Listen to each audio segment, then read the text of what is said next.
కొన్ని సినిమాలపై అనౌన్స్మెంట్ నుంచి అంచనాలు భారీగా ఉంటాయి.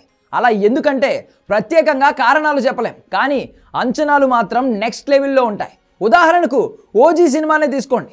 ఒక టీజర్ తప్ప సినిమా నుంచి ఇంతవరకు ఏమీ విడుదల కాలేదు. అయినా కూడా ఈ సినిమా కోసం పవన్ కళ్యాణ్ ఫ్యాన్స్ పిచ్చోళ్ళ మాదిరి వెయిట్ చేస్తున్నారు. ఎప్పుడొచ్చినా ఓజీ దెబ్బకు రికార్డులు చెల్లా చెదురు కావడం ఖాయం. అలాగే తమిళంలో కూడా ఒక సినిమా ఉంది, అదే గుడ్ బ్యాడ్ అగ్లీ. అజిత్ హీరోగా నటిస్తున్న ఈ సినిమా మీద ఆకాశమంత అంచనాలున్నాయి. మైత్రి మూవీ మేకర్స్ ఈ సినిమాతోనే తమిళ ఇండస్ట్రీలోకి అడుగు పెడుతోంది. దాదాపు 300 కోట్ల బడ్జెట్తో ఈ సినిమాను అదిక్ రవిచంద్రన్ తెరకెక్కిస్తున్నారు. 2 ఏళ్ల క్రింద మార్క్ యాంటోనీ సినిమాతో బ్లాక్ బస్టర్ అందుకున్నాడు అదిక్. ఈ సినిమా కథ ఎలా ఉన్నా స్క్రీన్ ప్లే మాత్రం క్రేజీగా ఉంటుంది.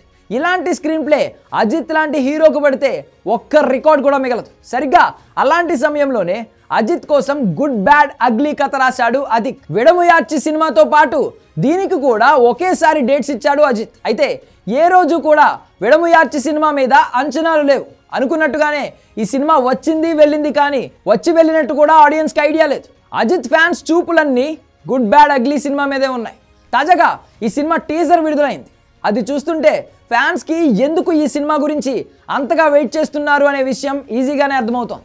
అజిత్కు నెగిటివ్ టచ్ ఉన్న క్యారెక్టర్ ఇస్తే పర్ఫార్మెన్స్ పీక్స్లో ఉంటుంది. మంగత్తా, వాలి లాంటి సినిమాలు చూస్తే ఈ విషయం క్లియర్గా అర్థమవుతుంది. అలాంటి క్యారెక్టర్ కోసమే అజిత్ వెయిట్ చేస్తున్న సమయంలో అదికి కథ చెప్పాడు. దాంతో వెంటనే సినిమాకు ఓకే చెప్పాడు ఏకే. ఈ సినిమా తర్వాత బ్రేక్ తీసుకుంటున్నాడు అజిత్.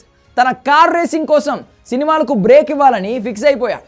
దానికి ముందే ఇండస్ట్రీ రికార్డులకు ఒకసారి హాయ్ చెప్పాలని గుడ్ బ్యాడ్ అగ్లీ సినిమాతో వస్తున్నాడు. ఏప్రిల్ 10న ఈ సినిమా విడుదల కానుంది. తెలుగులో కూడా ఈ సినిమాను విడుదల చేయనున్నారు. మరి గుడ్ బ్యాడ్ అగ్లీతో అజిత్ ఏం చేస్తాడనేది వేచి చూడాలి. టీజర్ అయితే మాత్రం యాక్షన్ ఓరియంటెడ్గా అదిరిపోయింది.